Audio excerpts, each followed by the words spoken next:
अच्छा, हम इस वीडियो के अंदर जो डिस्कस कर रहे हैं चीज़ वो है कि फ्रिक्शन क्या चीज़ होती है। फ्रिक्शन असल में एक रेजिस्टिव फोर्स है जो किसी भी ऑब्जेक्ट को उस टाइम लगती है जब वो किसी दूसरे सरफेस के ऊपर मूव करता है, तो उसको हम कहते हैं फ्रिक्शन। अब फ्रिक्शन जो है वो तब भी वजूद में आती है जब दो ऑब्जेक्ट्स आपस में आपके कांटेक्ट में आते हैं। तो फोर्स फ्रिक्शन का वजूद दो फोर्सेस या दो ऑब्जेक्ट्स का आपस में टच होने के बाद आता है। तो इसी वजह से हम कहेंगे कि जब भी कोई सॉलिड ऑब्जेक्ट मूव करेगा या फिर मूव करने की कोशिश भी करेगा, तो दूसरा सरफेस जिसके ऊपर वो पड़ा हुआ है वो सरफेस उस सॉलिड ऑब्जेक्ट को रोकेगा। Then its motion is always opposed by a retarding force. जो दूसरा ऑब्जेक्ट है वो ऑब्जेक्ट पहले वाले मोशन को रोकेगा और इसी रोकने वाली तबीयत को, खासियत को हम फ्रिक्शन कहते हैं। मिसाल के तौर पर आपके पास ये सरफेस है और दूसरा ये सरफेस है। अब इसके ऊपर जो दूसरा सरफेस है वो मूव करना चाह रहा है। तो अगर वो दूसरा सरफेस मूव कर रहा है और उसको मूव करने के दौरान इस सरफेस ने रोका, तो हम उसको कहेंगे कि ये फ्रिक्शन की वजह से हुआ। तो यही चीज़ हम कह रहे हैं कि एंड दिस रिटार्डिंग फोर्स, और इसी रिटार्डिंग फोर्स का जो दूसरा नाम है वो है आपका फ्रिक्शन। अच्छा, अब आप यहाँ देखें कि फ्रिक्शन जब आप अप्लाई कर रहे हैं, आपका जो ऑब्जेक्ट है, ये बंदा फोर्स लगा रहा है आपका इस डायरेक्शन में, लेकिन जो फ्रिक्शन की फोर्स है वो उसको लग रही है अपोजिट डायरेक्शन में। क्योंकि आपने अभी समझा कि फ्रिक्शन जो है वो रोक ऐसी फोर्स है जो ऑब्जेक्ट को पीछे की जानिब रोकती है। तो अगर वो पीछे की जानिब रोक रही है तो इसका डायरेक्शन बैकवर्ड होगा, और जो इसको सामने की तरफ पर्सन खींच रहा है वो इसकी एफ ये है। तो इन दोनों का डायरेक्शन आपस में अपोजिट है। तो अब हम यहाँ ये चीज़ कह सकते हैं कि frictional force is directed opposite to the direction of motion. हमेशा वो मोशन के डायरेक्शन में अपोजिट होगी। अगर मोशन आगे की जानिब होगा तो फ्रिक्शन पीछे की जानिब होती जाएगी। अब जो डायरेक्शन है मोशन का और डायरेक्शन ऑफ फ्रिक्शन है वो अपोजिट टू ईच अदर हैं। अब ये आपके पास फ्रिक्शन है, ये आपके पास फोर्स अप्लाइड है, ये आपका ऑब्जेक्ट रेस्ट में है।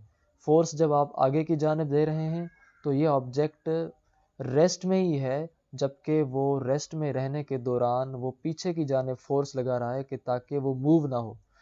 तो मूव होने से बचने के लिए वो फोर्स पीछे की जानिब लगा रहा है और वो फ्रिक्शन की फोर्स है। अब जो डायरेक्शन ऑफ फोर्स है is always opposed to the attempted motion also. मतलब ये हुआ कि अगर कोई ऑब्जेक्ट भले मूव करे या ना करे, लेकिन अगर आपने उसके ऊपर फोर्स लगाई आगे की जानिब और वो मूव नहीं कर रहा, तो अब सवाल होगा कि ये मूव क्यों नहीं कर रहा। वो इस वजह से मूव नहीं कर रहा क्योंकि उसको फ्रिक्शन रोके रख रही है।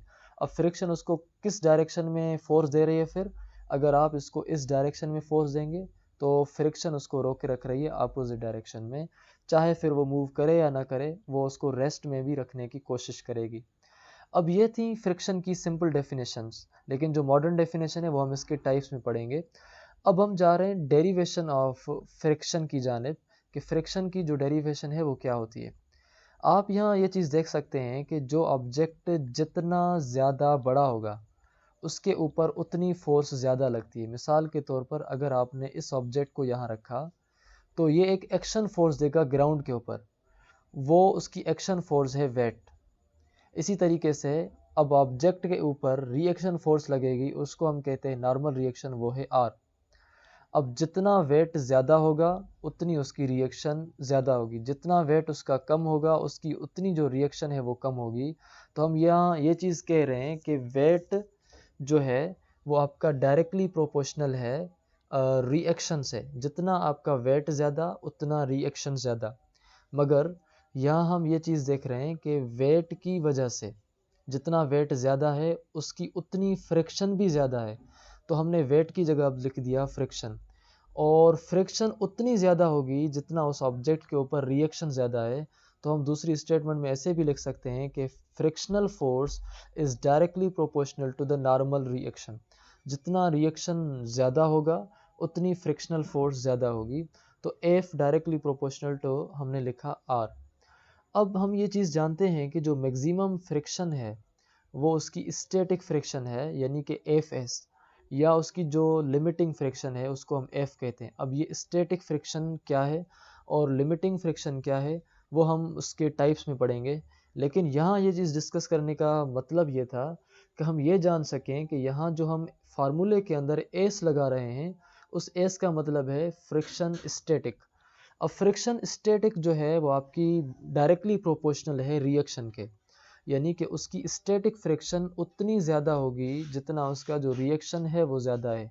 और जब भी हम प्रोपोर्शनलिटी की साइन को हटाते हैं तो हम वहाँ एक इक्वल की साइन देते हैं, और दूसरा हम वहाँ म्यू की साइन देते हैं या कोई कांस्टेंट की साइन देते हैं। यहाँ जो हम कांस्टेंट दे रहे हैं उसका नाम है coefficient of friction.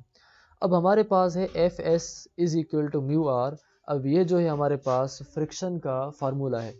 In the same way हमारे बुक के अंदर जहाँ हमने रिएक्शन को शो किया है आर के साथ, वहीं हमने रिएक्शन को शो किया हुआ है बुक ने एन के साथ। तो अगर आप आर के साथ शो करें या आप उसको एन के साथ शो करें तो कोई इशू नहीं है।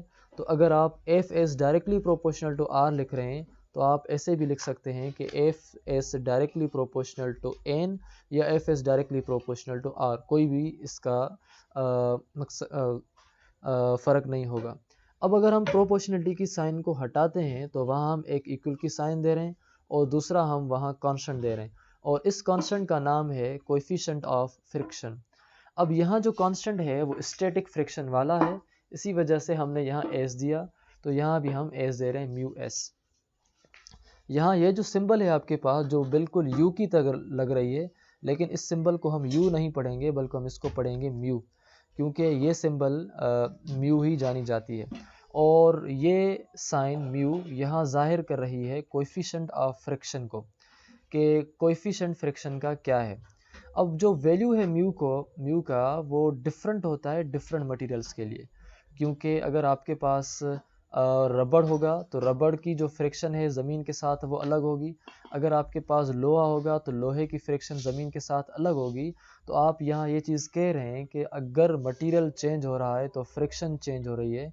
तो मटेरियल की जो प्रॉपर्टी है या मटेरियल के ऊपर जो फ्रिक्शन डिपेंड कर रही है वो असल म्यू है।